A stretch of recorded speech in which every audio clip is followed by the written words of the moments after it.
శ్రీ విష్ణుదేవాయ నమః. ఇప్పుడు విష్ణుమూర్తి అవతారాలలో వామనుడి అవతారం గురించి తెలుసుకుందాము. విష్ణు భగవానుడు వామనుడిగా అవతారం దాల్చి బలిచక్రవర్తి సంభాగనానికి వెళ్ళాడు.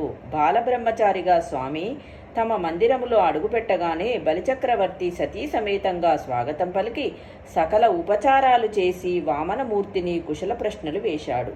బ్రాహ్మణోత్తమ, మనులు మాన్యాలు ఏమైనా కావాలా అని అడుగుతూ అసలు మీరు ఎవరు, ఎక్కడి నుంచి వస్తున్నారు అని అడిగాడు.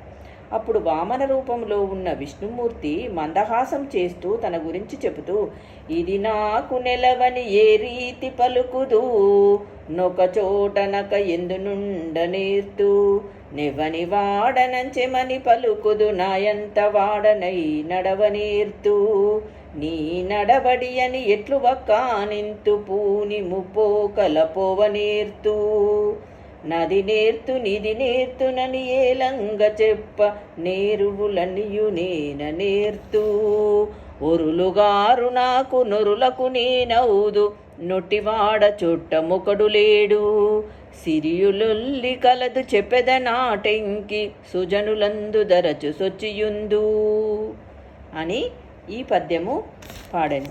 ఇది నా చోటని ఎలా చెప్పేది? ఒక చోటనకుండా అన్ని చోట్ల ఉంటాను, ఎవరికి చెందినవాడనని ఎలా చెప్పను? నేను అందరి వాడనై అంతా స్వేచ్ఛగా తిరుగుతూ ఉంటాను.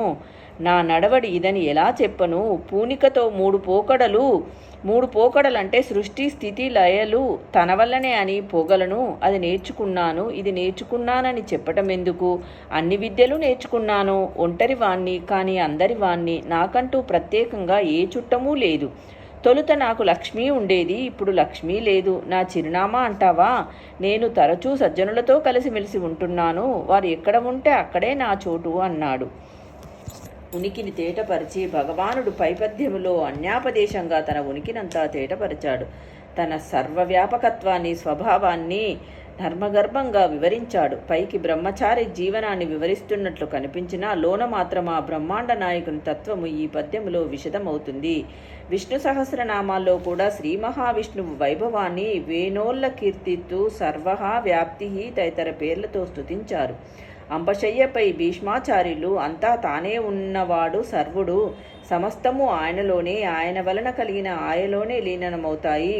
అలాగే భగవద్గీతలో అర్జునుడు కూడా శ్రీకృష్ణ పరమాత్మను నమః పురస్థాత పుష్టస్థతే నమోస్తుతే సర్వత ఏవ సర్వ అనంత వీర్యామిత విక్రమస్త్రం సర్వం సమాప్నోతి తతోసి సర్వం, సర్వాత్మ నీకు ఎదుట వందనము, వెనుక వందనము, అన్ని వైపులా వందనము, అనంత వీరుడవు, అమిత విక్రముడవు అయినా నీవు సర్వత్రా వ్యాపించడం చేత సర్వుడవు అని స్తుతిస్తాడు.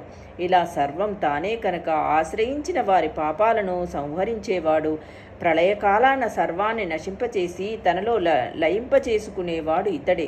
శ్రీకృష్ణ పరమాత్ముడిగా స్వామి కూడా భగవద్గీతలో ఎన్నో మార్లు తన తత్వాన్ని ఉద్ఘాటించాడు. అందరివాడిగా కనిపించినా తాను ఎప్పటికీ అందనివాడుగా మసలుకున్నాడు. సకల విద్యలకు నిలవై అలరారాడు.